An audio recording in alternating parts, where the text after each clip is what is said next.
Biasa ngaret masih ya. Oke. Makasih udah nunggu, makasih. Jadi kita nggak bawa-bawa waktu lagi, kita presentasi. Ini saya belakang sebenarnya geng-geng pasien saya juga ya kayaknya ya. Jadi sebenarnya yang kita omongkan hari ini sama sewaktu kita ketemu di poli. Bedanya kalau poli VVIP, kita cuma berdua doang. Poli sini rame-rame. Jadi ada beberapa pertanyaan yang mungkin nanti kita bisa lanjutkan sambil kontrol di poli. Oke, kita coba lanjut.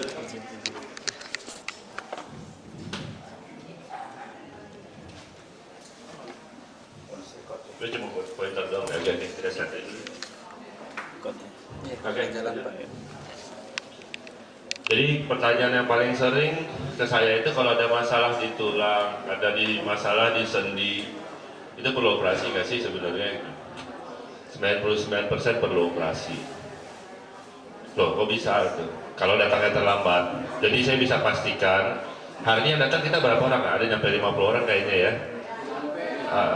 Jadi yang datang hari ini kemungkinan besar terhindar dari kemungkinan operasi, karena biasanya kalau saya presentasi, anyway ini saya ulang tahun presentasi PLN ke 8 tahun saya hari ini nih. Saya itu pas tanggalnya. Jadi saya pertama kali melayani PLN itu tahun sekitar 2018 di Rumah Sakit Columbia Asia dulu. Pas banget hari ini, makanya saya sekarang udah nggak sempat lagi ngobrol-ngobrol, cuma begitu PLN saya bilang udah oke deh, karena rata-rata kita pernah ketemu juga. Jadi pengalaman saya hampir semuanya yang ketika saya bicara topik seperti ini, itu pasien-pasiennya yang datang ini nih nggak bakal jadi pasien saya ujung-ujungnya, karena dia udah tahu. Jadi kita bisa deteksi gejalanya di awal. Cuma sayangnya ada beberapa yang karena ketidaktahuan terjadi keluhan di badannya. Ketika semuanya udah parah, baru datang ke dokter. Jadi saya selalu bilang kayak dokter itu sebenarnya sama kayak pemadam kebakaran. Jadi kalau ada api kecil di sini nih, kertas kebakar, kita langsung tahu ya itu tinggal apinya ditepok mati, selesai urusan. Tapi kalau dibiarin 15 menit, dibiarin 30 menit, udah kebakar satu orang udah nggak bisa diapa-apain. Even dokter pun kadang-kadang udah nggak bisa tolong. Jadi kita ini insya Allah ketika pemutusan untuk datang hari ini insya Allah akan terjadi operasi. Oke, bismillah. Oke, slide. Oke, slide lagi. Nah ini yang saya bilang, biasanya datangnya terlambat. Kenapa pasien itu datangnya terlambat? Karena dia nggak tahu gitu loh. Ternyata yang dia keluhkan nih, saya tanya nih, kalau ada nyeri di betis kepikiran nggak bapak-bapak dan ibu-ibu kalau nyeri itu asalnya dari tulang punggung? Mungkin nggak ada yang tahu. Kalau betisnya kram-kram, tahu nggak sebenarnya itu biang keroknya dari punggung? Belum tentu tahu gitu loh. Akhirnya yang dipijat-pijat betisnya, yang disalahin masaknya, yang disalahin dia berkebunnya, yang disalahin dia jalan-jalannya, padahal biang keroknya dari atas. Jadi sama kayak PLN juga. Jadi kalau di ruangan tiba-tiba mati lampu, jangan nyalahin dulu ininya, saklarnya mati, lihat dulu trafo di depan meledak nggak. Jadi kalau trafonya rusak di luar, di dalam mau kita otak-atik panggil petugas PLN nggak bisa gitu. Orang masalahnya dari atas. Nah ini yang paling sering kejadian zaman saya dari kampung. Mungkin ada yang tahu saya dari Bagan Capiapi, tahu nggak? Itu kota kecil di Riau, lebih kecil lagi pokoknya panjang nih perjalanannya, makanya hitam gitu loh. Jadi di sana kita setiap 3 bulan ganti kulkas Bu, Pak. Listriknya nggak stabil, dia masih di daerah. Karena listriknya nggak stabil, voltasenya naik turun, tiap 3 bulan TV rusak, kulkas rusak. Nah itu analogi yang sama dengan penyakit. Kita nggak tahu sakitnya di dengkul, sakitnya di ujung jari, ternyata biang keroknya yang satu di leher, yang satu biang keroknya di punggung. Nanti kita akan bahas. Dan ini pengobatan awal yang tidak tepat gitu. Oke, slide. Jadi kita sebenarnya kan hari ini kan yang penting kita tahu sebenarnya biang kerok dari masalah yang muncul di usia 45 tahun ya usia itu sendiri. Jadi kita sama kayak Mercy, BMW itu udah 40 tahun dia dua Avanza yang baru yang menang Avanza. Nah jadi pasien itu tuh ada beberapa pasien saya, coba tanya yang pernah tindakan, yang pernah kontrol sama saya pernah larang sesuatu nggak? Ibu nggak boleh ini, nggak boleh itu, nggak pernah saya larang gitu. Badan kita itu ada untuk dipakai.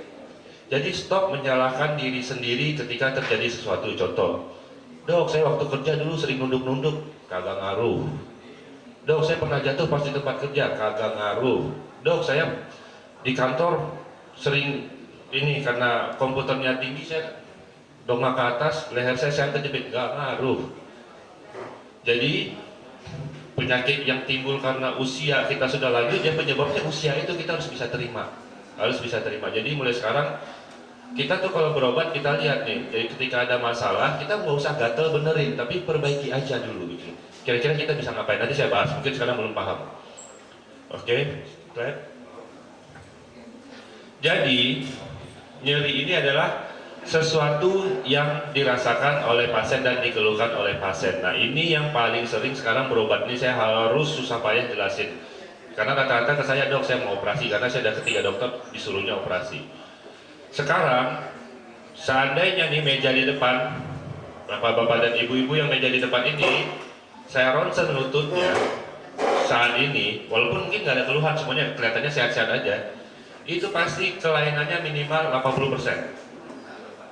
Sama kalau saya screening nih, tiba-tiba kita cari yang ada ubanannya, mungkin 90% udah beruban, 10% sisanya karena dicet warna hitam. Jadi kita itu bukan menangani kerusakan di badan, tapi menangani kerusakan itu menyebabkan apa. Misalnya kerusakan di badan bikin nyeri, kerusakan di badan bikin kesemutan, itu yang kita tangani. Bukan fokus benerin apa yang rusak. Jadi disinilah perannya. Jadi gini, bisa jadi ini ada 3 orang pasien dengan umur yang sama, kerusakan yang sama, yang satu masih bisa main bola, masih bisa jalan keliling komplek, yang satu di kursi roda. Dan jangan kecil hati. Ya memang begitu sistemnya kita kalau pemakaian badan manusia itu tiap orang beda-beda. Sama aja kayak ban mobil. Ini ada mobil, ban itu empat-empatnya dipakai umurnya sama kan? Ya tiba-tiba yang satu kempes, 3 lainnya aman. Padahal umurnya pakai sama, jalannya sama. Nah itu ada hal-hal di luar nalar yang kita sudah tidak usah jelaskan, sudah tidak usah cari tahu penyebabnya apa, tapi fokus menangani kerusakannya. Itu yang saya selalu, kalau pasien saya selalu ngomong, dok ini saya kenapa? Contoh tuh satu, sampai saya teropong tuh lututnya, dok ini kenapa? Karena saya gemuk. Enggak bu, apes aja. Kalau gemuk kiri kanan pasti rusak, kalau ini kanan doang.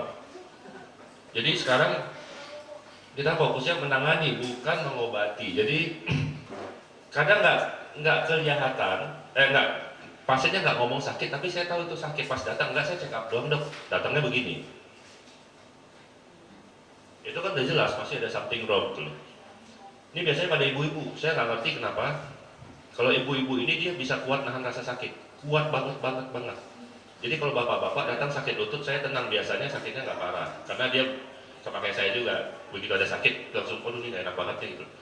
Ibu-ibu, sarafnya kejepit, kesemutan, dia bisa masak. Dia masih bisa beresin rumah. Habis itu diobatin pakai balsem, sembuh bulan. Buat apa jadi dokter coba? Saya penasaran tuh balsem yang dipakai ibu-ibu tuh apa sih mereknya, saya heran tuh. Itu dibalsemin tuh 6 bulan sembuh. Nah begitu datang ke saya, pas saya lihat, saya cek dalamnya udah nggak jelas bentuknya. Orangnya masih pakai gincu, masih pakai muka cantik, dia datang kontrol, pasal buset deh, ini kenapa nih? Jadi yang kayak gini-gini nih yang kita harus berhati-hati. Jadi ini fokusnya ke ibu-ibu. Tak kenapa ibu-ibu selalu lebih kuat tahan sakit. Saya juga nggak paham. Ya tepuk tangan nih buat ibu-ibu. Bapak-bapak kita harus paham, Pak. Saya nih dokter, istri saya dokter. Kalau saya sakit, satu rumah berantakan ngurusin saya. Kalau istri saya sakit, semua beres, baru dia mengobati dirinya sendiri. Itu sudahlah, kita mah harus terima lah bahwa perempuan lebih kuat. Ini nggak keluar dulu. Oke, nah inilah pentingnya komunikasi tatap muka dan pemeriksaan fisik. Jadi jangan pernah bilang ke saya sakit lutut, kemarin ke dokter Niko disuntik enak. Jangan berpikir bapak juga perlu disuntik, ibu juga perlu disuntik. Makanya pasien saya kadang-kadang tuh kan dia kalau udah ke saya tuh nanti gengnya datang semua tuh. Geng-gengnya berempat, berlima, dok saya juga mau dong disuntik. Ntar dulu, keluhannya sama nggak gitu loh. Datang ke saya mau ngasih duit aja, saya heran gitu loh.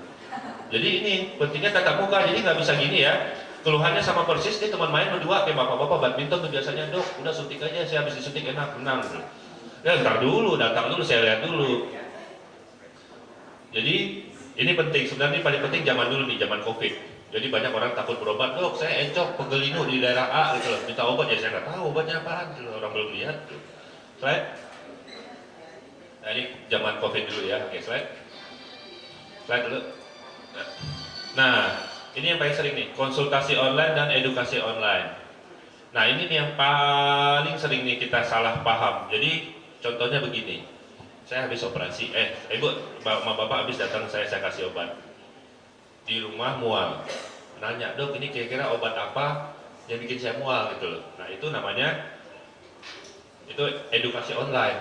Nah tapi kalau konsultasi online gitu, dok kaki saya ngilu waktu menekuk, kemudian saya kebentur tembok, ini kira-kira apa ya? Itu walalam saya nggak tahu, karena penyebabnya banyak.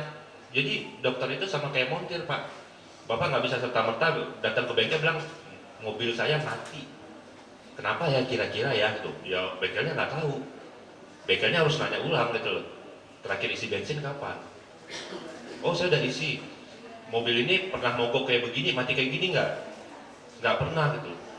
Ada, ini mobil baru dipinjam nggak gitu. Pokoknya pertanyaannya buat mencari tahu kira-kira sebabnya apa. Karena pada akhirnya, contoh sakit lutut itu penyebabnya bisa 16. Yang paling sering loh, bukan penyebab utamanya ya. Bisa jadi ratusan penyebabnya. Bapak habis main badminton sakit ngilu, sakit punggungnya, sakit lututnya. Habis dimarahin istri, sakit lutut. Oh bisa, isinya mobil sambil pegang HP bapak, buka-buka itu ngilu lutut dua-duanya. Nah itu kan nggak perlu diobatin dengan operasi gitu loh. Jadi ini bedanya konsultasi online itu sekarang, ini cuma diperbolehkan zaman COVID, dianjurkan dulu. Karena tatap muka kan berbahaya, sekarang jangan, mendingan edukasi. Jadi maksudnya bedanya apa? Yang penting edukasi online ini udah pernah ketemu dokternya deh gitu loh. Dok saya udah ketemu dokter kemarin, dikasih obat kok nggak enakan. Oke, saya berani, naikin aja dosisnya, nanti kita lihat, nggak perlu datang dulu. Nah itu yang namanya edukasi online. Nah ini contoh nih, ini ada nih kasus ini di zaman saya dulu di rumah sakit Raja, mungkin udah pernah kesana itu ya. Dok, istri saya tangannya kejepit rantai sepeda, kecil nggak masalahnya nih? Kecil kayak ini ya, kejepit doang gitu ya. Ada lecet dan baret, ini ngomong ke saya kan. Rata-rata yang pernah saya pasti tahu kan, saya kasih nomor no kontak selalu, apalagi kalau habis operasi. Dia bilang, saya kasih betadine ya dok, habis itu nanti saya suruh istirahat aja. Nah, saya ada curiga, kirim dulu fotonya pak, oh kayak begini doang. Ini masih muda lagi, 28 tahun umurnya. Ya sekilas, sorry itu. Jadi di foto ini begitu saya suruh nggak, saya pilih saya nggak enak pak, datang deh ke rumah sakit. Ternyata digeser dikit kayak begini bentuknya. Ini operasi darurat dan ini selamat tiga-tiganya jarinya. Ini ada lagi contoh satu. Nih kakek nih, ini benar-benar kakek beneran genteng itu di Jakarta masih ada loh, kakek-kakek naik ke genteng. Beneran genteng itu masih ada. Kemarin seng, tahu seng nggak pak? Seng itu ya, mesti tahu ya. Maksudnya banyak nggak tahu. Jadi seng itu atap yang dari besi itu, ada karatnya, ada lehernya, ada luka, tapi darahnya dikit kok gitu. Sekali lagi saya suruh gini, saya minta foto. Coba slide. Sekali dong. Nah ini bentuknya gini doang, garis doang. Ini mas saya udah bilang mau bapaknya, pak bapak kena pakai peci, bapak selamat. Kalau nggak pakai peci ini coba saya. Tuh dalam. Ini kan kadang-kadang segini doang nih. Begitu juga lihat nggak ada kayak pipa di sini bu. Nah ini pipa ini pembuluh darah terbesar di badan kita. Kalau kesenggol hitungannya 12 detik. Selesai. Karena saya bilang saya bercandain pasiennya, habis itu ini cuma dijahit doang selesai, dibersihkan. Saya bilang nih bapak kalau waktu naik genteng nggak pakai peci, lewat bapak pak. Ini masih banyak yang nyelamatin. Slide. Oke, nah ini yang saya udah bilang tadi, guys, slide aja, cepat aja. Nah ini nih saya kasih tahu nih ya. Jadi enakan sebelah sini kali ya. Saya jelasin. Jadi ini badan kita itu sebenarnya kan kita lihat nih warna-warnanya nongol semua nih. Jadi perhatiin ya. Jadi kalau di tulang belakang, kita fokus tulang belakang karena hampir 60% tulang belakang, 30% lutut ke saya. Sisanya yang kayak bahu, ankle gitu. Ini kalau something wrong terjadi di sini nih, ada kerusakan nih, kira-kira posisinya ada di punggung sini nih. Itu jalur kabel PLN-nya sini pak, ke bawah. Nah lebih sering lagi di sininya rusak, dia nggak ada keluhan, tapi keluhannya ke bawah sini. Makanya beberapa pasien datang ke saya udah berobat sana sini, yang ditangani ini lutut, ankle, di ronsen segala macam. Dan karena pengaruh umur, itu barang di ronsen pasti ketemu kelainan, benar nggak? Ya misalnya umur udah 65 tahun, kejepitnya di sini, keluhannya ke bawah di ronsen lututnya, ketemu pengapuran, dikira itu biang keroknya. Nah yang kayak gini nih yang paling sering miss gitu. Jadi sekarang coba deh tanya, ada nggak rasa-rasa sakit? Mungkin nggak di punggung, dari pantat menjalar ke bawah, ada nggak sekarang yang mulai ngerasain? Kalau pasien saya paling sering keluhannya kram. Sampai ketemu di poli. Jadi ada yang beberapa yang lain nih, kesemutan. Ada yang pernah kesemutan nggak? Bawahnya. Nah kalau kesemutan nih rata-rata lebih bagus problemnya, karena biasanya karena ototnya kejepit doang, sama kayak kalau kita lama duduk di WC tuh ototnya kejepit kan kesemutan tuh. Asal kita udah bangun udah aman. Jadi ini sulit berjalan. Jalannya itu kayak gini tiba-tiba. Dia kakinya melebar, hati-hati deh. Jadi itu bukan karena usia tapi ada kelainan. Jadi yang paling serem itu kalau penyakit di daerah sini. Dari leher sampai ke tulang ekor itu yang paling serem. Kenapa? Bukan berbahaya, bukan bikin lumpuh, enggak. Ini udah zamannya udah nggak zamannya bikin lumpuh. Kenapa saya bilang serem dan bahaya? Karena keluhannya bukan di sana, keluhannya di bawah. Orang nggak tahu. Nah, jadi berhati-hati kalau tiba-tiba muncul keluhan di pantat, di paha, di betis, hati-hati di jajan punggung nih. Sering banget bis. Dan zaman sekarang keluhan-keluhan ini kalau muncul mungkin 80%-nya udah nggak perlu dioperasi. Asal ketahuan di awal. Cukup obat, suntik obat dari canggih-canggih, suntikan dan canggih-canggih sekarang. Slide. Coba slide. Oke. Nah, kenapa sih kelainan-kelainan ini bisa terjadi nih? Nih, paling sering riwayat jatuh sama berat badan. Nah, jangan lupa berat badan ini masalah yang paling sering pasien bilang, emang berat badan ngaruh dong? Ngaruh. Nih, saya contoh, Bapak punten ya Pak ya. Ini berapa gram sih beratnya nih? Nggak nyampe 100 gram ya. Nih, dipegang ini aman kan? Coba pegang 1 jam. Tangan begini-begini kan. Saya tanya nih, kalau kita pegang 1 jam, ini si air minum ini beratnya nambah nggak? Enggak, segitu-gitu aja. Cuma, itu nggak bisa ngelawan ibu-ibu, iya aja deh. Nah, jadi ini beratnya nggak nambah, tapi karena power kita turun, dipakai dalam jangka waktu yang lama, maka ini jadi seakan-akan berat. Kita udah nggak kuat. Mulai kita pegang pakai bahu. Awalnya kan megangnya gagah begini, lama-lama begini nih. Nah, lama-lama pakai kaki, gini. Jadi itu orang yang sering salah. Jadi maaf ya, makasih Pak.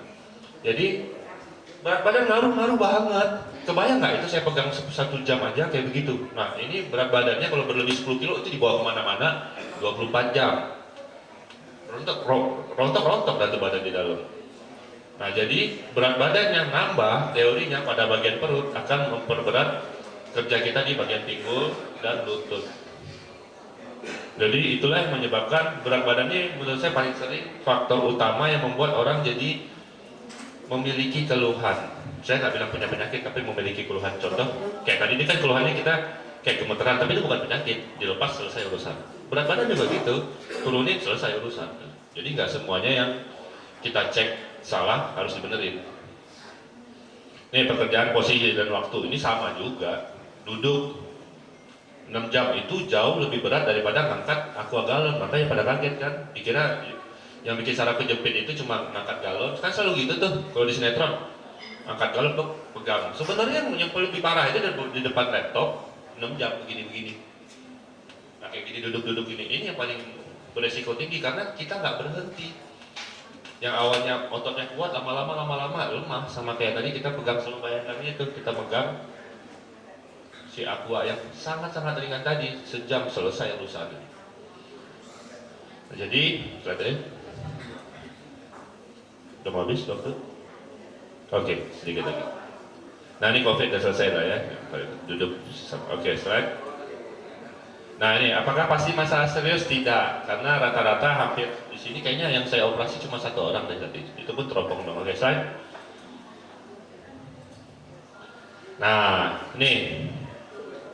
Siapa yang duduknya kayak gini nih di kanan? 1, 2. Ini yang saya lihat aja berdiri tempat duduk aja ada 10 orang nih. Rata-rata kita begini ya. Nah, kalau begini, ibu-ibu ini udah pasti lagi ada bahan gosip baru. Apa aja betul. Pasti maju ke depan buat gosip. Nggak bakal duduk kayak gini. Jadi memang posisi duduk ini juga sangat mempengaruhi. Jadi saya selalu bilang ke pasien kalau misalnya ada keluhan di punggung, nggak usah kayak begini. Kayak gini boleh, tapi 15 menit berdiri. Nah, jadi kita ambil jalan simpel gitu. kasih badan kesempatan buat istirahat, otot panggul bawah sama otot punggung bawah, agar dia bebannya nggak ke dia semua. Karena kebiasaan duduk, kebiasaan berdiri, dan kebiasaan berjalan itu satu-satunya yang kita tidak akan pernah berhasil ubah. Ada orang yang jalannya kayak gini nih, nggak bisa diubah. Ya, memang dari dia lahir orang bawahnya kayak begitu. Jadi ya nggak bisa, kita bisa modifikasi bikin itu jadi safe dan aman gitu. Slide. Ini udah slide. Ini contoh yang saya bilang tadi. Keluhannya sama, sakit punggung. Yang satu bahaya, yang satu enggak. Ini contoh yang ringan. Coba diklik, bisa nggak dok? Ini bisa diklik nggak sih? Nah bisa. Jadi ini kan intinya punggung kita kan selalu bergerak nih. Ada bantalan, ada tulang. Nah perhatiin yang di putih-putih mengkilat ini yang paling sering cedera kalau sewaktu kita salah posisi atau salah bergerak kayak gini. Set, ngangkat. Ini karena dari bule, bukan galon. Contohnya pakai kotak. Nah ini nih yang merah-merah ini bisa cedera sama kayak kita kalau di tangan kesleo gitu loh. Keluhannya kalau datang ke saya luar biasa sakitnya kayak saraf kejepit, benar-benar kayak saraf kejepit. Gimana cara saya bedainnya nanti saya kasih tahu. Oke, slide yang berikutnya. Nah yang ini yang bahaya. Sama persis keluhannya, cuma bedanya merahnya itu dia pas di bantalannya dan ini kuning-kuning ini saraf, dia ketekan. Kita lihat aja contohnya ya. Jadi si bantalannya lama-lama dia lemah keluar, nah dia nyenggol. Dan ini keluhannya sama yang tadi pertama, sama persis bisa sama persis. Gimana cara dokter bedainnya? Memang kita ada pemeriksaan yang buat membedakan, tapi pada intinya inilah yang saya minta ketika datang ke saya tuh, Pak coba cek X-ray, coba cek MRI. Karena dokter juga punya keterbatasan. Jadi kita perlu lihat alat bantu, itulah gunanya kita cek nanti, saya kasih lihat MRI segala macam buat bedain, karena keluarnya sama. Saya selalu bilang ke pasien, anak kecil nggak dikasih es krim itu nangisnya sama ketika dia diculik, nangisnya kayak gitu juga bentukannya, tapi penyebabnya beda, bener nggak? Ya anak kecil nggak dikasih es krim ngambek nangis, teriakannya sama kalau dia diculik orang. Nah tugas kita beda, dia nangisnya bahaya apa enggak gitu. Nah dokter tugasnya gitu juga simpel. Ketika pasien kesakitan ya bedain ini karena otot doang, apa ada sesuatu yang bahaya. Nah kadang-kadang dokter juga kemampuannya terbatas, itulah gunanya kita periksa tambahan itu, X-ray lah, kita MRI lah, tujuannya buat itu. Slide. Ini ada tanda-tanda bahaya. Nah ini yang harus difoto nih, cuma ini doang. Satu, tidur jadi nggak tenang, terus otot-ototnya jadi lemah. Simple, jalannya kayak keseret lah, kayak gini. Udah. Ada lemah di kaki. Nah ini paling sering orang nggak sadar, sering gangguan buang air besar, buang air kecil. Kenapa? Ketika punggungnya sakit, lututnya sakit, kita akan kontraksi terus sehingga kita akan sulit untuk melakukan tindakan-tindakan yang harusnya itu gampang. Contoh buang air besar. Buang air besar ada beberapa orang pasien saya yang tidak bisa buang air besar di WC duduk. Ada beberapa. Sekarang banyak ketemu.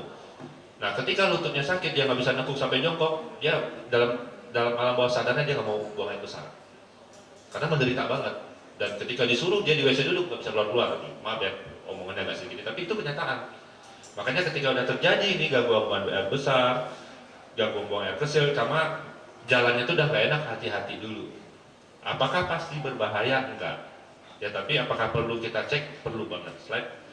Nah sebenarnya paling penting nih habis ini, yang paling penting adalah ketika datang, lihat tuh, kita hampir semuanya kayak Ibu kemarin di rumah sakit berapa lama kemarin?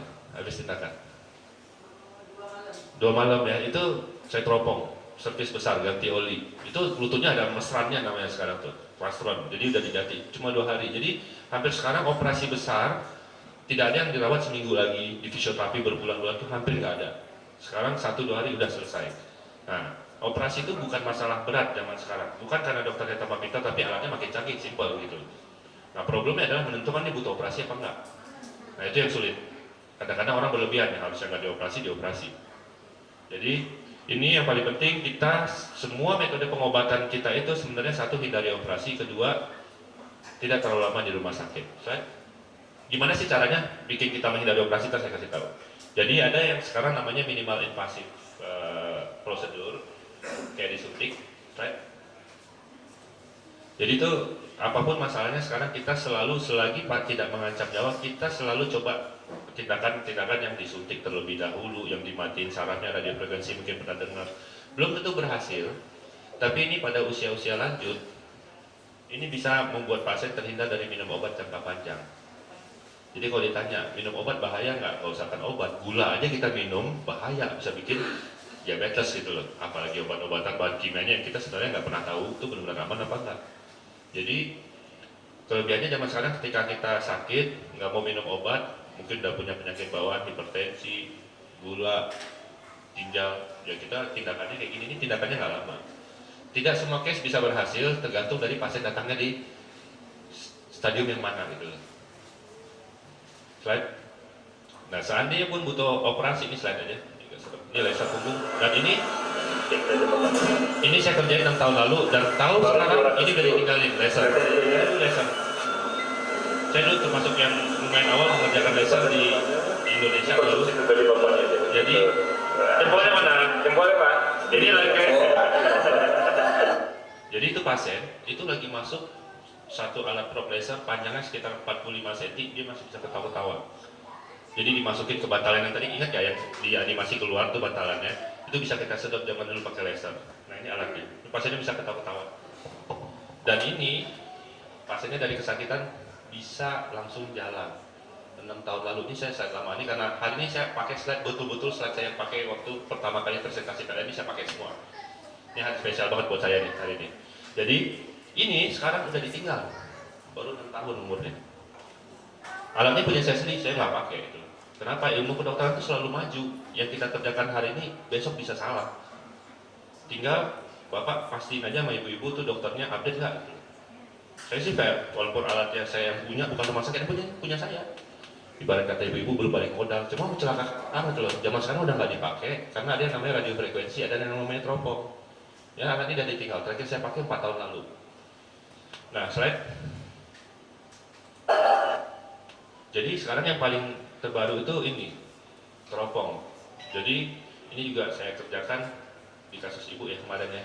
Jadi ketika kita ada problem, mau di tulang belakang, mau di lutut, sama kayak di lambung. Pernah dengar nggak lambung 3 minggu nggak enak di endoskopi? Dicek aja lambungnya ada masalah nggak? Nah sekarang di lutut, di punggung kayak begitu juga. Kita kasih pengobatan, kita suntik nggak enak, 3 minggu teropong aja. Kenapa teropong ini jadi pilihan zaman sekarang? Karena kenyataannya kita ronsen MRI tahu ya, udah pernah tahu ya, itu 2 dimensi dan bisa salah. Contoh gampang kayak gini. Ini kalau lihat dari depan berapa nih angkanya? 1 ya, padahal sebenarnya 2.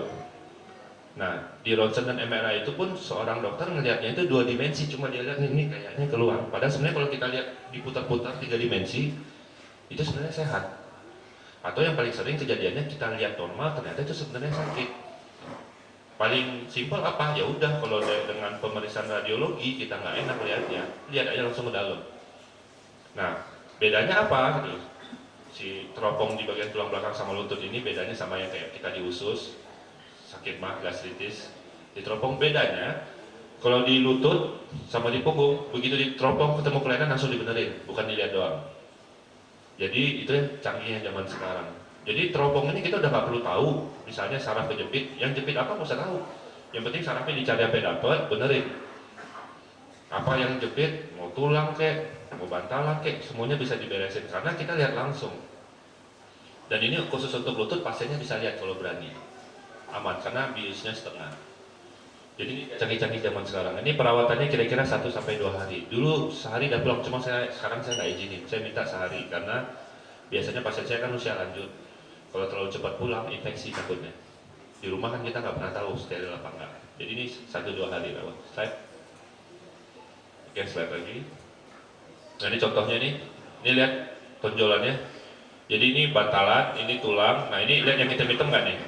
Nah ini bantalan yang keluar bentuknya kayak gini nih Pak. Nah si bantalan ini kalau kita lihat di MRI kayak begini bentukannya, aslinya gimana? Coba di sini. 47 tahun, masih muda.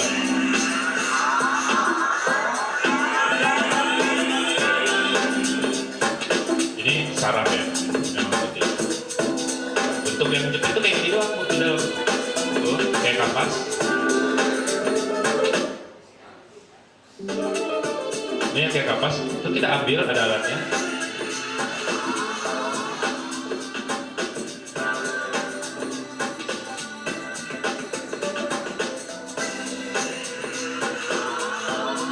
tuh kayak kapas, tapi tuh di dalam punggung sakitnya luar biasa. Ini begitu dia diambil, case close, ini orang selesai. Jadi analoginya sama persis, ya. Kira-kira sama persis kayak ada duri di kaki. Kita ambil, lihat durinya sekecil itu doang ya, tapi ganggunya minta ampun. Dan tindakan keropong ini sama persis kayak proses ngambil duri di kaki. Kita ambil duri di kaki, emang langsung enak? Enggak kan? 1-2 hari masih kerasa nggak nyaman, habis itu baru bisa jalan. Tapi sekali durinya kita ambil, selesai masalahnya. Makanya saya selalu bilang sama pasien, ini kalau ada kelainan, punggungnya kejepit, bantalan lututnya robek, benerin pakai teropong. Kenapa? Gitu. Tindakan lain yang kita kerjakan, itu nggak bakal bikin enak. Sama kayak bapak-bapak ibu-ibu punya duri di kaki. Ya pilihannya duri dicabut atau pakai kaos kaki tebal ya, pakai sepatu tebal, jangan banyak jalan. Itu nggak nyelesain masalah. Memang benar, begitu durinya nggak keinjak bisa jalan. Dan pas kena ampun, penyakit ini pun kayak begitu. Jadi semua problem yang muncul karena perubahan bentuk badan kita itu tanganin deh. Ini contohnya kayak ada bantalan keluar, tanganin. Bantalan di lutut robek, jahit, selesai urusan. Jangan berharap-harap ke yang fisioterapi segala macam kalau dia udah sakitnya udah berat. Oke, kayaknya udah selesai ya. Right? Nah, ini zaman dulu, ini bonus deh. Ini zaman dulu kita operasi tuh di black punggungnya, ujung-ujung. Nah ini yang zaman operasi ini kita kerjakan, inilah yang zaman-zamannya orang bilang kalau operasi tulang belakang 50-50. Sering dengar kan? 50-50, 50% lumpuh. 50% lagi nggak bisa gerak ya, sama dong, 100% dong. Jadi ini zaman dulu kenapa? Karena dokter nggak pakai alat bantu, zaman dulu nggak ada, nggak ketemu alatnya. Dia pakai mikroskop, cuma ini darahnya banyak banget. Jadi pasien habis operasi zaman dulu kayak gini-gini, 1-2 minggu di rumah sakit menderita, fisioterapinya 3 bulan. Itu pun syukur-syukur bisa jalan. Zaman sekarang operasi kayak gini nih, operasi flat sama persis operasinya, cuma lukanya kecil banget, hampir nggak kelihatan, pennya sama. Orangnya udah bisa berdiri, ini saya operasi pagi, sore udah bisa berdiri. Kenapa? Dokternya jago? Enggak, alatnya aja lebih canggih. Nah, cuma alat yang canggih biasanya ya, kompensasinya harganya lebih mahal, itu aja. Jadi teknologi udah semakin maju, karena sekarang alat-alatnya canggih, maka yang dibilang 50-50 itu hampir saya nggak pernah ketemu lagi. Cuma memang kita ya tidak boleh apa ya takabur nggak boleh, semua bisa terjadi. Sama kayak naik pesawat aja udah gitu. Bismillah, kalau kita dan niatnya benar, pilotnya aman ya landing ke pesawat. Kalau seandainya pesawat jatuh, apa sudah mau gimana lagi? Jadi selama saya kerja teropong sampai sekarang mungkin case-nya udah hampir 900-an tuh belum pernah ada kejadian. Teorinya bilang komplikasinya itu 1-2%. Insya Allah sampai sekarang belum kejadian. Amin-amin jangan sampai. Yang doain pasien juga saya yakin. Oke, slide. Oke, alhamdulillah selesai. Udah bosan mau makan. Assalamualaikum warahmatullahi wabarakatuh. Dokter Niko atas pemaparan materinya. Mungkin ada bapak ibu yang ingin bertanya. Oh banyak dok. Gimana? Ya boleh ibu dulu ya. Boleh sebutkan nama dan dari mana ini. Terima kasih atas waktunya. Assalamualaikum warahmatullahi wabarakatuh. Nama saya Esti dari Pensiunan Pelan Pusat. Kebetulan saya ini berobatnya di EMC di Bekasi itu di apa namanya? Pulau Ribung. Ya, Pekayon ya betul. Jadi saya sudah beberapa kali, memang saya ada tiroid juga, jadi saya ke internis. Dari internis saya bilang lutut saya ini sakit gitu, nggak bisa untuk sholat pun nggak bisa. Saya dikirimnya bukan ke ortopedi, tetapi ke rehab. Nah, di rehab itu dilihatlah saya di USG segala macam. Nah itu kelihatan bahwa saya ada apa di sini teh? Kista ya? Kista, ya betul ada kista. Nah itu terapi aja sudah 6 kali memang. Tapi setelah ini ada lanjutan, akan diinjeksi. Tapi saya nggak tahu injeksinya apa. Tapi saya belum melanjutkan terapi dan injeksinya belum. Nah itu sarannya dokter. Tapi saya memang dulu waktu saya masih dinas ada saraf kejepit di lubang 345 gitu ya di situ. Apakah itu juga berhubungan dari yang tadi seperti dokter bilang dan langsung ke lutut? Sekarang untuk sholat nggak bisa, tapi kalau jalan nggak apa-apa dok, alhamdulillah jalan oke gitu ya. Tapi kalau untuk sholat atau itu ya sekarang duduk jadinya posisinya saya. Terima kasih dok. Oke, terima kasih Bu. Jadi kalau case-nya kayaknya lihat sekilas sih nggak berhubungan ya. Kemungkinan besar yang dulu ada masalah kejepit itu hampir pasti di pungut 45 kalau perempuan. 3-nya pasti nggak ada masalah. Cuma dari cerita ibu sekilas saya tangkap ini namanya kista Becker namanya di belakang. Itu tinggal disedot selesai urusan. Tapi memang perlu MRI. Sebaiknya ibu ke ortopedi. Karena balik lagi itu kalau Nanti bisa berobat ke dokter Niko nantinya Ibu. nah, ya, di sana juga ada. Cuma tiap dokter kan memang standarnya beda-beda ya Bu ya. Saya nggak bilang itu salah, nggak bilang itu benar. Cuma saya tuh kalau berobat selalu pasien saya kasih logika gitu loh. Saya mau tindakan aja tuh Bu Ati dari Aceh. Saya kasih tahu. Itu nangis-nangis minta tindakan tuh. Saya bilang nggak. Bu Ati aja tahu saya paling anti tindakan kan ya. Kalau nggak perlu banget saya nggak mau. Cuma maksud saya gini, kita itu pemeriksaan itu harus jelas step-stepnya. Nah, kalau misalnya ada problem di sendi, saya udah bilang, ibu ke ortopedi pun belum tentu tahu, dia harus cek MRI. Nah itu harus segera dikerjakan. Nah kadang-kadang buat pasien itu sedikit ditakut-takutin lah pengapuran nanti bahaya. Sebenarnya nggak semuanya bahaya kan usia. Itu kalau memang kista, ibu tahu nggak diapain? Sedot 5 menit selesai urusan. Nggak panjang.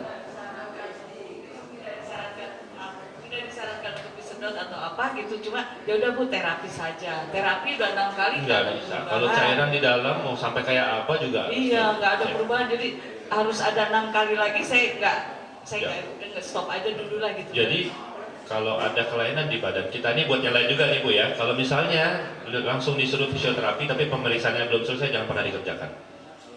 Dokternya nggak pernah tahu tuh dalamnya bentuknya gimana. Jadi mau diterapi targetnya apa orang nggak tahu dalamnya ada apa. Iya. Jadi periksa dulu lihat kalau misalnya ada masalah benerin dulu baru di fisioterapi itu yang benar. Iya. Jadi fisioterapi itu adalah dulu namanya rehab medik. Rehab medik. Mengembalikan fungsi pasien ke seperti awal setelah kerusakannya dibenerin. Sama kayak ibu misalnya sama bapak udah bisa naik sepeda, udah lancar, 10 tahun nggak naik sepeda. Nah itu diajarin naik sepeda lagi, itu namanya rehab. Tapi sepedanya harus benar dulu, jangan rusak. Jadi yang sering kejadian sekarang sepedanya rusak, orangnya udah lama nggak naik sepeda, disuruh sepedanya dinaikin, dilatih-latih, ya nggak bisa orang sepedanya rusak. Iya, saya suruh naik sepeda juga dong. Iya. Terus-terusan gitu. Di rehab medik, Iya. di rehab mediknya saya belajar sepeda Bu. Ya, saya oke lah, saya kerjakan lah semuanya. Ikat tahu nggak kenapa disuruh naik sepeda? Karena rumah sakitnya nggak mampu beli mobil buat ibu buat latihan. Nah, jangan. Jadi itu nanti minta di dokter sana pasti ada kok, minta MRI aja dulu. Oh, gitu ya, oke Minta Dok. cek dulu. Makasih. Ya, baik, makasih Ibu. Boleh kesempatan ntar ya Bu ya, Bapak. Ya benar, nggak masalah alatnya. Kalau ada langsung minta. Terima kasih Dokter Niku. Ya, Ya, ini pertama kali pertanyaan saya mengenai kepadatan tulang. Mengenai kepadatan tulang. Kurang keras ya, agak teriak-teriak. Jadi apa? Kita tahu bahwa umur 35 tahun itu kepadatan tulang makin tua kita makin menurun. Nah, apakah gadarnya itu pakai suplementasi kalsium untuk mengurangi kepadatan? Ya, jadi bukan mengurangi kepadatan, tapi kepadatannya terjaga. Nah, apakah suplementasi kalsium ini, suplemen kalsium ini itu masih diperlukan dengan usia yang bertambah? Dan bagaimana? Apakah perlu kita itu mengetahui kondisi kepadatan tulang supaya kita bisa menjaga lebih hati-hati di dalam perlakuan sehari-hari? Itu pertama. Kedua itu adalah otot terbesar pada tubuh kita kan ini Dok, punggung sama tungkai itu otot terbesar yang saya tahu. Nah, bagaimana kita bisa melatih ya dan menjaga kekuatan otot tersebut di lain pihak yang bersangkutan sudah ada nyeri punggung dan lutut. Nah, terima kasih Dok. Oke, terima kasih. Pertanyaannya bagus banget. Mana muka bapak mirip dosen saya lagi. Saya udah takut juga tadi. Jadi kasus pengeroposan tulang itu pertanyaannya sebenarnya gini Pak. Jadi kita itu pemeriksaan si kepadatan tulang itu ada namanya BMD namanya. Kita periksa kepadatan tulang. Itu sejujurnya pada laki-laki di atas usia 55 tahun harus diperiksa. Cuma dokter tidak serta-merta langsung periksa tergantung bapak ada keluhan apa. Jadi pola pikirnya jangan kebalik. Jadi pada usia 60 tahun itu pada beberapa orang memang dia harusnya udah memang turun fungsinya. Sama kayak kita udah mulai pakai kacamata, rambut udah mulai hilang, udah mulai botak. Kita nggak perlu takut, itu aging namanya, penuaan. Nah, si kalsium, suplementasi kalsium ini orang yang paling sering salah kaprah. Kalau kurang tulang, kurang kalsium, jawabannya minum kalsium gitu kan? Salah besar. Salah besar. Jawaban nomor satunya itu adalah Bapak bergerak. Sama kayak kita fitness, dilatih tiap hari. Tambah besar tulangnya, tambah besar ototnya. Tadi pertanyaan sama, dua-dua jawabannya satu nih Pak. Jadi intinya nomor satu, kalau pasien ngomong saya minta suplementasi apa gitu. Bapak gerak tiap hari jalan 5 kilo, kena sinar matahari. Selesai urusan. Bapak mau lebih bagus lagi, habis jalan berenang setengah jam. Nggak usah pakai obat. Kita pakai bergerak, selesai urusan. Jadi begitu dipakai, dia langsung otomatis menyesuaikan bebannya, dia nggak akan pernah keropos Pak.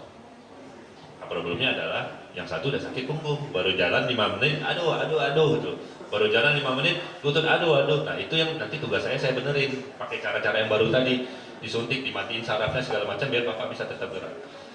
Nah jadi kalau misalnya terjadi pengeroposan tulang yang kita benar-benar udah nggak bisa tanganin lagi dengan yang tadi aktivitas sehari-hari, nah obatnya bukan kalsium tapi ada namanya bifosfonat. Jadi kita minum kalsium banyak nih, itu nggak serta-merta langsung masuk ke tulang. Nah itu yang paling sering dokter miss. Jadi ada obat lagi yang buat masukin si kalsium yang dalam darah, masukin ke tulang. Nah jadi kalau Bapak sembarangan minum kalsium usia tua, tahu nggak kemana pergi kalsiumnya? Jadi kalsium itu dibuangnya di ginjal Pak. Dan tahu apa yang terjadi kalau dibuang di ginjal kebanyakan? Batu ginjal. 67% batu ginjal itu namanya kalsium oksalat dari kalsium. Makanya kita nggak boleh sembarangan minum kalsium tanpa tahu itu fungsinya apa. Makanya pasien saya, coba deh saya tanya di berobat saya, pernah nggak saya kasih kalsium? Nggak ada, kalsium 5 saya nggak pernah kasih. Kalaupun saya kasih kalsium, saya pasti kasih obat namanya Alovel satu lagi, itu yang bifosfonat anti osteoporosis. Jadi anti osteoporosis bukan kalsium. Anti osteoporosis itu adalah aktif bergerak pada usia lanjut. Jika memang butuh obat, namanya Alovel, beda lagi ceritanya. Nah, otot pun sama. Nah, problemnya adalah ketika badan kita ada yang sakit, pengapuran, cedera, kan kita nggak bisa mengerjakan yang tadi. Nah, itu gunanya ke saya nanti tuh, biar saya benerin, dimodif-modif dikit. Kira-kira gitu, Pak. Baik, selanjutnya izin dok, boleh ini dulu ya dok, izin ya dok. Boleh dok, ya silakan Bu. Bisa Bu. Ladies Bisa. first. Bentar ya, Bapak abis ini kita ke depan dan ke sebelah sisi kiri.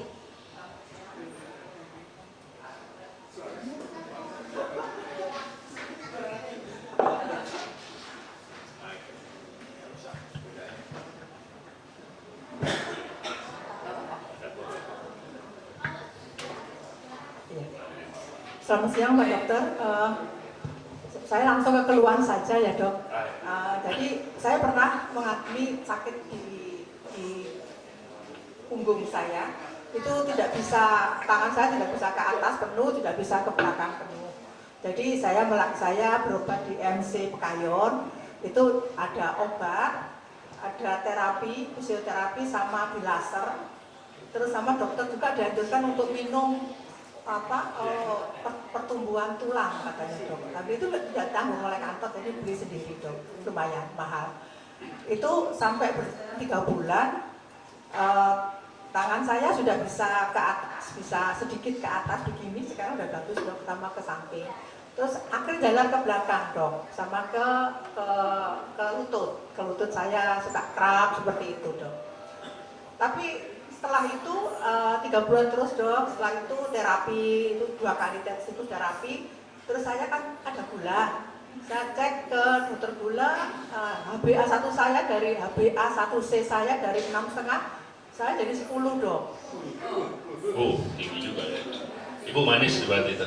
Panas sekali dok. Panas sekali. Nah dari situ akhirnya saya tidak berobat lagi. Tuh, kalau sakit, cuman saya sampai sekarang pun saya oles pakai salon pas. Sekarang masih punggung saya tempel salon pas besar ini. Jadi bagaimana ini solusinya dok? Oke. Saya mohon pengaman. Nah ini contoh paling bagus nih Bu. Jadi nanti saya jelasin dikit, saya ajarin cara ceknya. Jadi ini yang sakit kan sebelah kanan doang kan? Oke, sisi kanan ya. Itu bukan karena gula. Jadi kalau sakitnya karena gula, dia kiri kanan. Memang gula jadi faktor pemberat. Orang itu yang sering nanya tuh ketika sakit lutut kanan, bau kanan. Saya asam urat nggak dok? Sebelum saya periksa saya bilang udah pasti bukan. Jadi yang namanya sakit asam urat, gula itu sistemik, dia beredar ke seluruh badan kan, masa yang rusak cuma satu. Nyambung nggak maksud saya? Jadi itu harus faktor gulanya perlu dibenerin perlu, tapi udah hampir pasti ini ada kerusakan yang lokal adanya di sini doang rusaknya. Simpel jadi dokter nggak ribet gitu loh. Ya kalau karena gula ya rusak semua dong badannya gitu. Pasti ada sesuatu di sisi kanan ini yang membuat dia jadi rusak, entah salah pakai, entah overstretch yang kayak kita ngambil HP begini tuh. Saya kasih bonus, saya ajarin latihan ini buat yang lain ya. Buat ngecek, ini perlu ke dokter, ortopedi nggak? Coba ya, saya kasih lihat ya.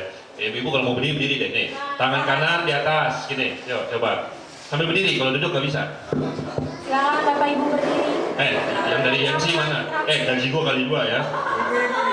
Ya, ini simple dan betul-betul Ibu tenang. Jadi kalau mau nanya nih kapan harus ke dokter Niko atau dokter ortopedi simpel. Nih, tangan kanan, coba ambil dompet begini. Bisa? Dorong ke bawah kayak lagi nyopet. Set. Bisa? Yang nggak bisa masih malu juga sih. Oke, yang kedua udah mulai berat ya. Ambil dompet sebelah sini. Aman. Copet. Set. Ke Niko. Yang rasa-rasanya nggak bisa ke Niko. Terus terakhir. Sini, garuk punggung ke atas. Dah, pergi ke ortopedi dah. Jadi, duduk. Jadi sebenarnya hampir semua pemeriksaan yang di ortopedi itu caranya simpel kayak tadi. Buat lutut juga habis kayak gitu. Ini saya kasih simpel buat bahu doang. Leher ada lagi caranya. Punggung ada lagi caranya. Mau tahu? Mau. Datang dong. Apa ada? 14 tahun belajarnya Bu. Jadi sebenarnya sekarang itu kita ortopedi itu udah mulai bikin cara-cara simpel. Jadi kalau pasien datang ke saya tuh rata-rata bingung, dokter kok nggak periksa saya? Saya udah periksa dari awal. Jadi kalau diperhatiin nih Bu Andi pasti tahu nih.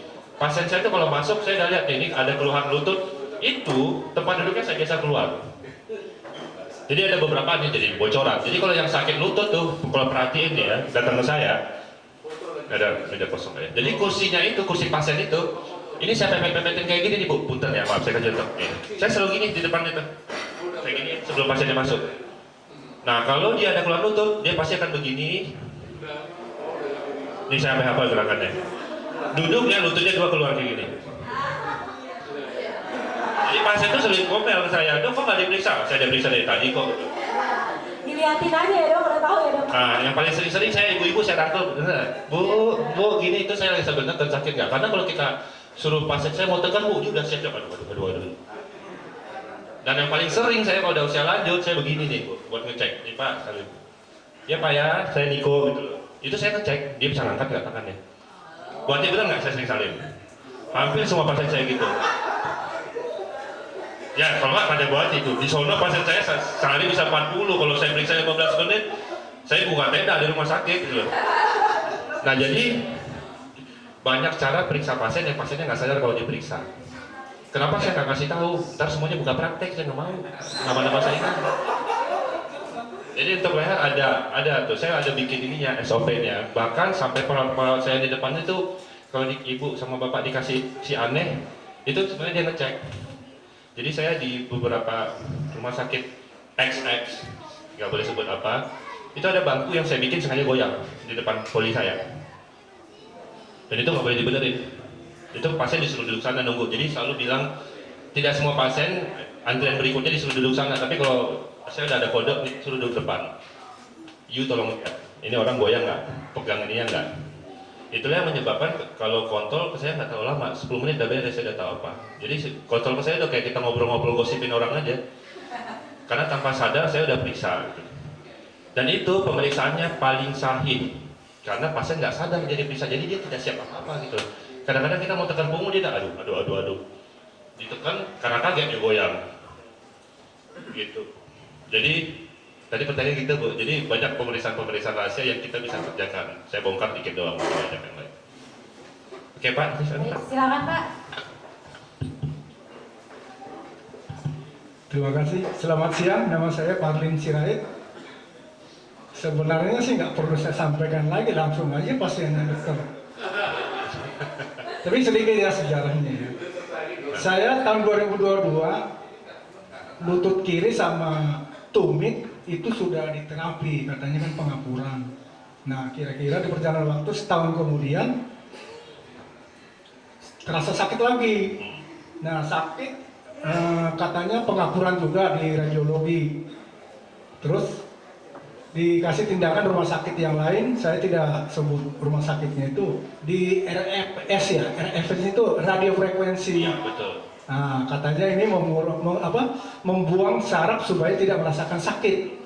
Kan ada 4 itu katanya, 1 dibuang gitu. Saya mau ratri kan itu.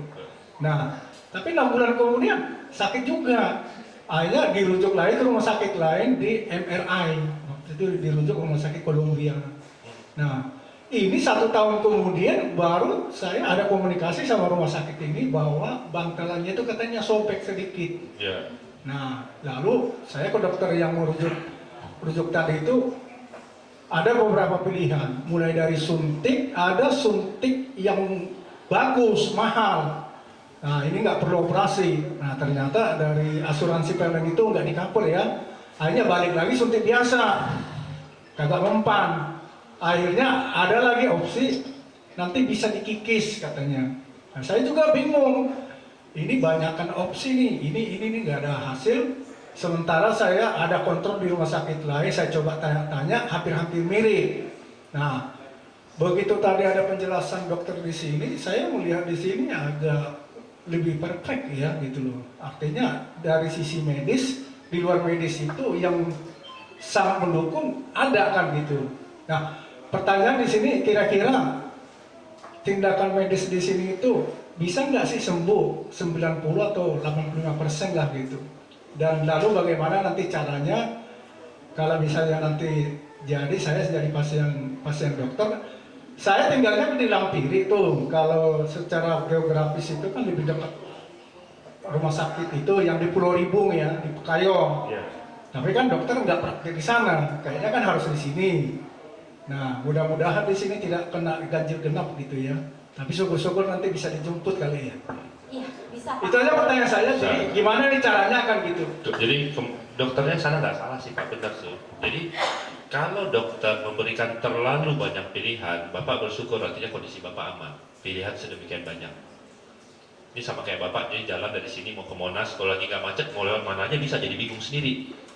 Nah, kalau Bapak punya mobil nggak ganjil genap yang terpaksa lewat jalan tikus, nggak ada pilihan lain.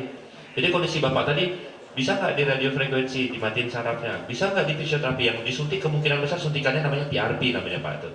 Regeneratif, itu memang lumayan mahal. Tapi pada case Bapak saya nggak sarankan. Balik lagi, saya harus lihat robekannya di mana. Jadi robekan itu tidak semuanya perlu operasi yang teropong tadi. Ada beberapa lokasi yang dia bisa sembuh sendiri. Jadi simpelnya, badan kita itu nggak bisa ditiru oleh barang buatan manusia yang lain. Kita luka kena pisau nggak diobatin, sembuh sendiri. Kita sakit demam nggak diapa-apain, istirahat, sembuh sendiri. Nah, bantalan itu robek pun dia bisa sembuh sendiri. Tinggal dokter yang menentukan. Kalau robekannya di daerah A, B, C, ini bisa sembuh nggak? Jadi kemungkinan besar case Bapak nih, sekilas kemungkinan perlu yang teropong. Karena yang lain udah gagal. Sama persis kayak pada pasien saya juga ada di ruangan ini juga ya. Itu akhirnya saya tolong pakai teropong. Jadi dokternya nggak salah terlalu banyak pilihan. Memang kondisi Bapak berarti masih di daerah yang abu-abu dan masih memungkinkan untuk tidak wajib operasi. Nah kayak gitu masih, memang kita malah jadi lebih bingung gitu loh. Yang menentukan siapa pasiennya. Setelah dia suntik radiofrekuensi nggak enak, teropong, udah jangan cari perkara lagi gitu. Yang jelas kalau operasi gede udah pasti nggak, cara duduk Bapak, cara berdiri Bapak tadi itu aman. Dan saya kasih bocoran. Ya maksud saya gini dok ya, mungkin paling tidak data saya itu, historical saya itu bisa di-mix kalau nanti saya jadi pasien dokter ya, saya berhubungan kemana kan gitu loh. Ya, nanti. Nah mengenai pilihan tadi itu memang betul, kalau banyak pilihan itu bagus katanya. Tapi kan yang saya rasakan itu pilihan A, B, C, D itu sampai sekarang itu belum menghasilkan secara signifikan kan gitu. Akhirnya kita kan jadi kebingungan gitu. Ya mungkin nanti dengan adanya data ini bisa diambil, mengerucut lah apa tindakan yang mau dilakukan gitu Pak. Jadi data dari Pekayon ya tadi. Dari rumah sakit lain lah dia. Rumah sakit lain lah, enggak mau itu saya perlu karena simple buat cari tahu dari dulu sampai sekarang itu tambah bagus apa tambah jelek. Jadi saya pasti akan ulang, tapi data yang lama saya perlu lihat. Dan itu saya bisa lihat persentase kalau dia sembuh berapa persen, kalau dia tambah parah berapa persen, dari situ kita bisa tentuin kita mau tindakan apa. yang lebih tepat. Mungkin gitu Pak ya. Bisa. Ya. Makasih dok. Baik, Oke. terima kasih Pak. Izin dok, ada yang bertanya juga lewat online dok, karena kita juga Zoom juga dok. Iya, ada yang bertanya dari Bapak Rudi Hutapea. Pertanyaannya, ada IMES HMP kalau operasi ada kemungkinan lumpuh. Bagaimana hal ini bisa diatasi dokter? Ya, pakai alat selesai urusan. Pakai yang saya bilang tadi. Jadi ya sekarang itu teknologinya udah semakin canggih. Jadi saya baru tadi malam operasi 2 teropong, suaminya masuk. Jadi suami pasien saya itu bukan dokter, bukan orang yang latar belakang medis. Dia bisa masuk ke kamar operasi dan nggak takut sedikit pun, karena operasi zaman sekarang tuh jangan bayangkan yang berdarah-darah zaman dulu, pasien jadi pingsan takut. Jadi saya tinggal masukin kamera kecil, lukanya cuma 5 mili, 2 biji, 1 buat teropong, 1 buat alat kerja. Itu keluarga pasiennya sampai selesai operasi 45 menit nggak ada takut. Suaminya lihat aja, dan dia bisa lihat di layar besar, tidak berdarah-darah. Jadi menurut saya meminimalisir resiko lumpuh yang zaman dulu terjadi itu sebenarnya simpel, pakai alat. Itu aja sih. Alatnya harus yang paling baru dan paling canggih. Nah, sampai di sana batasnya. Betul Pak. Dari tadi sebenarnya problem kita itu sebenarnya satu, alat pemeriksaan penunjangnya lengkap nggak? Contoh BMD, MRI. Yang kedua, rumah sakit punya alatnya nggak buat tindakan yang tadi. Yang ketiga, alatnya ada, supirnya ada nggak yang bisa pakai gitu. Kan simpel. Tiga-tiganya ada, selesai. Pengobatan jadinya nggak terlalu lama. Gitu. Baik, kita buka 2 pertanyaan lagi ya dok. Setelah itu kita ada sesi foto bersama sebelum dokter Niko undur diri. Boleh 2 lagi yang ingin bertanya, Bapak yang ujung boleh berdua ya Pak.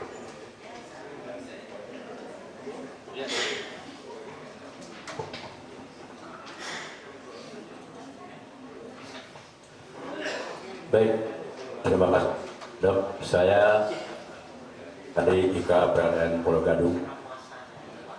Pada prinsipnya sampai saat ini dari kerja tidak pernah ke dokter dan bersyukur ya. Dengan tayangan-tayangan yang ditampilkan dari wakil manusia bahwa penyakit yang timbul pertama Akibat jatuh, kemudian bawa barang berat, kemudian kelelahan capek, bahkan diperagakan kita pegang air tetap terasa di beban berat. Simulasi seperti itu, pada saat kita normal dan sakit, berapa menitkah pada saat kita keamanan duduk, membawa berat barang, kemudian menahan air, aqua tadi, berapa menit lah tanda-tanda dia kena indikasi penyakit atau normal. Itu aja saya. sekarang nggak pernah ke rumah sakit dan nggak ke dokter. Terima kasih. Bapak beruntung, semoga saya jadi kayak Bapak ya, nggak pernah ke rumah sakit ya, tapi tiap hari ke rumah sakit sih udah. Jadi itu pertanyaan paling bagus, karena gini, kita sebenarnya simpel. Kalau dokter bilang ini bahaya, angkat barang seberapa kilo sih bahayanya, kan itu pertanyaan nomor 1. Dok, saya bisa angkat berapa kilo dok? Aku galon bisa nggak? Gitu. Nah yang kedua, berapa lama dok? Gitu. Nah itu sayangnya pertanyaan itu tidak ada jawabannya Pak. Itu sama persis ketika ini, Bapak tanya, Bapak pernah sakit kepala? Sakit kepala pernah? Pernah minum Paramek, Panadol? Nggak pernah ya, jadi gini, sama kayak Bapak kalau habis habis yang ada yang sering sakit kepala, minum Paramek 1, selesai sakit kepalanya. Minggu depan, sakit kepalanya sama, minum Paramek 1, nggak mempan, mintanya 2. Nah, jadi faktor yang menyebabkan kita itu mengangkat berat, ngangkat itu berapa menit itu tuh beda-beda, tiap orang karena kekuatan powernya beda-beda. Nah, tapi ada cara gampang ukurnya. Jadi, simpel, Bapak, kekuatan tangan kita itu sama persis sama kekuatan di punggung, kira-kira. Bawa aja nih, angkat aja nih. Set. Detik ketika Bapak ada mulai begini, itu batasnya. Mulai gemeteran. Kira-kira di punggung kayak begitu. Memang sampai sekarang tidak ada ininya, literatur ilmiahnya, karena itu nggak bisa diteliti, tiap orang beda-beda. Ada orang yang kurus banget, ngangkat 50 kilo biasa aja. Ada yang badannya gede 45 kilo udah ampun-ampunan. Nah jadi cara gampangnya adalah ketika badan kita shaking getar-getar, nah itu batasnya. Asumsinya kayak gitu. Nah kilo sama lagi, jadi itu beda-beda tiap orang. Sama kayak nih badan yang tegap-tegap, yang badannya masih bagus, kayak bapak nih badan bagus nih, lari mungkin 1 kilo ampun. Kalau kita lihat yang lari-lari maraton kurus kering pak, ceking-ceking 40 kilo nangis kita pak, dia mah biasa-biasa aja. Sayangnya badan kita itu bukan hanya bentuk tapi fungsi. Nah fungsi ini yang nggak bisa dinilai karena di orang yang sama pun bisa beda. Hari ini bapak kuat kerja 6 jam di kantor, besok 5 jamnya udah kelengan. Faktornya lupa sarapan, di sarapan di rumah nggak enak, di rumah berantem sama istri, ya gitu-gitu loh. Itu kan ngaruh. Nah fungsi itu yang kita sangat sulit menilai karena nilainya gampang, tapi yang bikin sulit karena berubah-berubah fungsi itu. Kira-kira gitu pak. Tapi kalau bapak mau patokan awamnya, ya kira-kira sampai bapak bergetar 15 menit sudah segitu. Aplikasikan buat duduk, buat ini segala macam. Oke.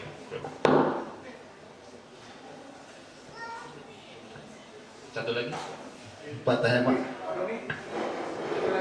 Assalamualaikum warahmatullahi wabarakatuh. Pak Dokter, nanya, saya Ferry dari DKPR Cawang. Apa yang pernah saya alami ini? Alhamdulillah saya masih bisa sering rutin main sepak bola.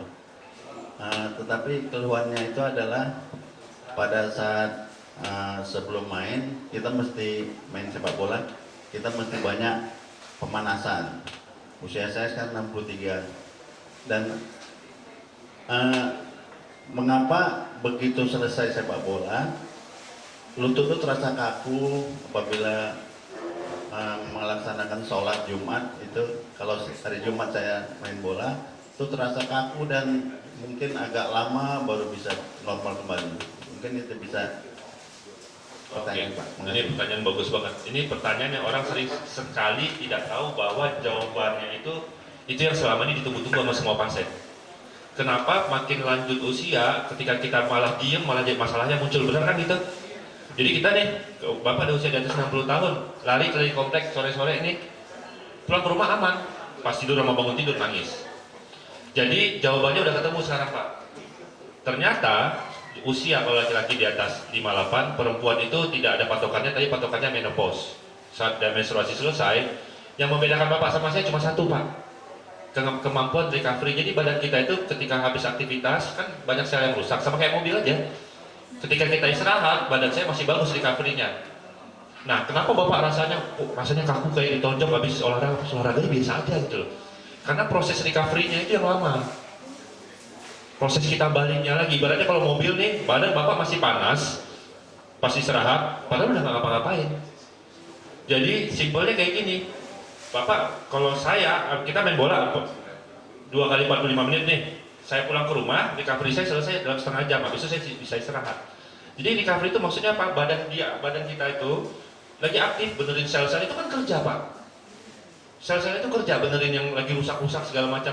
Proses kita sama-sama tidur jam 8 malam nih. Saya jam 8.30 badan saya udah selesai benerin dirinya yang habis harian saya pakai. Habis itu saya tinggal istirahat kan. Nah bapak sampai jam 2 subuh badannya masih benerin. Jadi bapak dari jam 8 malam itu namanya doang tidur tapi badannya masih tetap kayak lari. Itu yang bikin proses kaku. Recovery-nya yang beda kita Pak. Itu tidak bisa dilawan. Saya pun seusia bapak mungkin ya nggak bisa kita adu-adu lagi, itu masalah umur. Jadi itu saya ketemunya itu kemarin pas saya belajar di online malah, acaranya di Jepang. Tidak pernah ada satupun yang bahas itu. Pas saya dulu penasaran, saya sampai sama penasaran kayak gini loh. Nah itu bunyi itu dari mana? Kalau kita kontak itu saya sampai cari 1 tahun saya cari jawabannya Pak. Itu hal-hal kecil yang sebenarnya kalau kita pikir kita tahu jawabannya itu aman. Nah kayak bapak, gimana caranya biar proses recovery istirahat bapak bagus, ada obatnya. Itulah yang nanti dikasih antioksidan segala macam, itu pasien-pasien saya kasih. Di situ, bedanya cuma di recovery doang. Ya jadi bapak pas sudah istirahat, rasanya sama kayak masih lari main bola, karena dia masih proses benerin gitu. Kira-kira gitu. Nah itu yang dirasakan sama orang sebelum usia bapak, let's say 60 tadi kan. Orang 20 tahun bisa ngalamin kayak gitu, bisa pada orang-orang yang kena autoimun, lupus yang gitu. Jadi rematik. Nah itu dia lagi tidur tapi badannya nggak istirahat. kerja keras. Gitu kira-kira. Itu bagus banget Pak. Saya baru dapat jawabannya 3 tahun yang lalu. Jawabannya benar-benar saya benar-benar puas. Oh itu jawabannya. Nggak kepikiran sama dokter bedah kayak begitu. Oke. Dah selesai? Cukup? Ada satu lagi. Ada satu. Ibu-ibu harus dikasih, kalau nggak kita dosa. Dosanya langsung, doanya nembus lagi soalnya.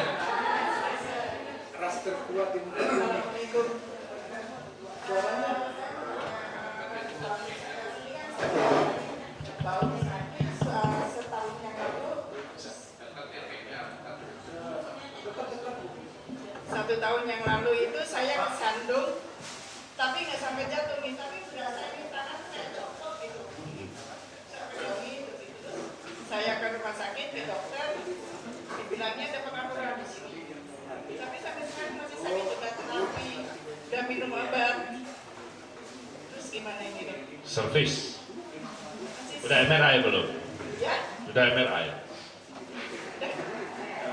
MRI udah pernah diperiksa. Cuma di ronsen aja sih. MRI dulu. Karena gini, badan kita tuh sakit. Dibiarin lebih dari 3 bulan, dia kaku, sakitnya nambah lagi. Beda lagi. Nah.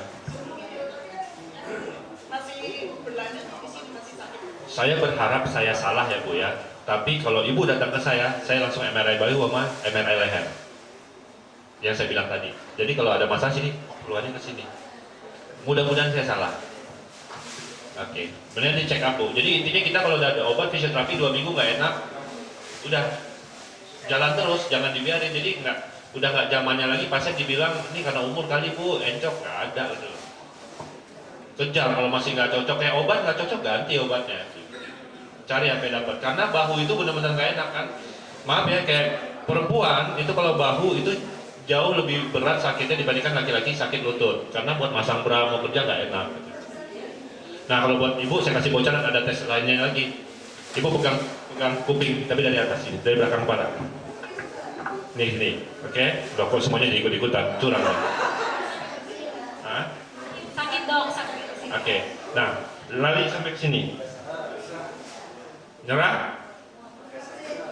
Ini sih mesti ini. Oh, Brona bikinin MRI. Bikin form MRI. Karena memang belum ada pemeriksaan MRI sama sekali dok, katanya belum pernah. Iya. Ya, jadi harus ya Bu ya. Ya, Jadi jangan itu loh, kontrol ya nanti. Bu. Baik, sudah cukup Bapak Ibu untuk pertanyaannya? Cukup. Baik. Assalamualaikum warahmatullahi wabarakatuh. Terima kasih Bapak Ibu. Warahmatullahi wabarakatuh. Iya, kita foto keluarga dulu ya Bapak Ibu ya. Iya, pas ada ibu, ada anak, kan saya anaknya. Baik, kita foto bersama dulu. Mungkin dokter bisa duduk di tengah-tengah sini dok.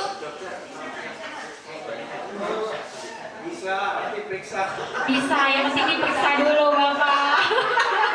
Kontrol dulu tempatnya Bapak.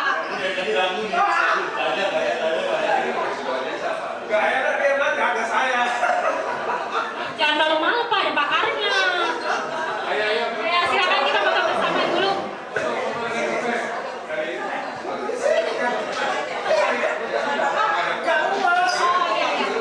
Duduk saja Bapak Ibu, duduk. Nanti dokternya di tengah-tengah. Ya.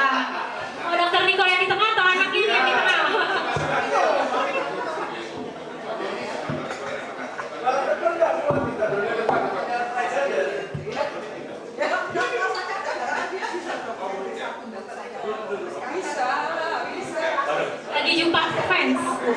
Lagi jumpa fans, bentar ya.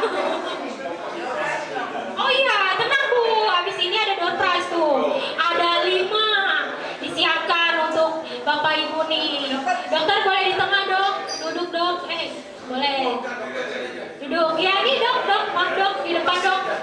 Ya, saya boleh di tengah-tengah ya Bapak Ibu ya, atau ikut aja deh di sini. Oke, 1, 2, 3. IMC-nya Bapak Ibu, IMC 3.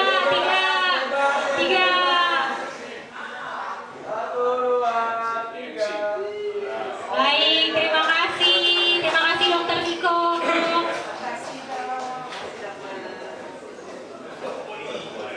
Kalau masih ada pertanyaan nanti dijadwalkan ya Bapak Ibu ya, kita jadi poli ya. Baik, sebelum kita masuk ke door prize, mungkin sekali lagi saya akan menginformasikan gimana caranya sih kalau misalnya mau berobat ke IMC Pulau Mas ataupun ke Rumah Sakit Graha Kedoya ya Bapak Ibu ya. Baru nanti abis ini kita putarkan door prize-nya. Oke, ya kalau untuk Dokter Niko di IMC Pulau Mas praktek seminggu 3 kali Bapak Ibu. Mungkin boleh difoto biar nggak lupa. Ada di hari Senin, Selasa dan Kamis dari jam 11 sampai jam 1. Nah, prosedurnya seperti apa sih kalau misalnya mau berobat ke IMC dengan PLN, jaminan PLN? Yang pertama, Bapak Ibu harus ada rujukan dari klinik. Ya, itu yang pertama. Ditujukannya ke spesialis apa? Misalnya tadi kalau ke Dokter Niko ortopedi, ataupun yang lainnya mungkin ke saraf, ke penyakit dalam, mengikuti sesuai keluhannya Bapak Ibu. Nah, kalau misalnya biar dibantu agar tidak lama cara pendaftarannya, boleh slide. Nah, kalau ke Pulau Mas jangan lupa nih Bapak Ibu, ada saya, Pak Ronald atau Reza. Jadi Bapak Ibu bisa menghubungi kami untuk kami bantu daftarkan ke dokter sesuai kebutuhan Bapak Ibu. Ya, next kalau ke Graha Kedoya ada 3 juga sama, ada Bu Vini, ada Mbak Dita dan Mas Arif. Kalau Dokter Niko kebetulan hanya ada di Pulau Mas saja Bapak Ibu gitu. Untuk spine kita ada 2, kalau di Pulau Mas ada Dokter Herman dan Dokter Niko. Nah ya, yang mana Ibu alamatnya itu jadwal? Oh boleh, nanti saya share ke panitia ya, mungkin ke Bu Yuli ya, boleh nanti tinggal Bu Yuli share lagi ke Bapak Ibu. Baik, mungkin cukup ya dari ini udah difoto ya Bapak Ibu ya. Ya, ini yang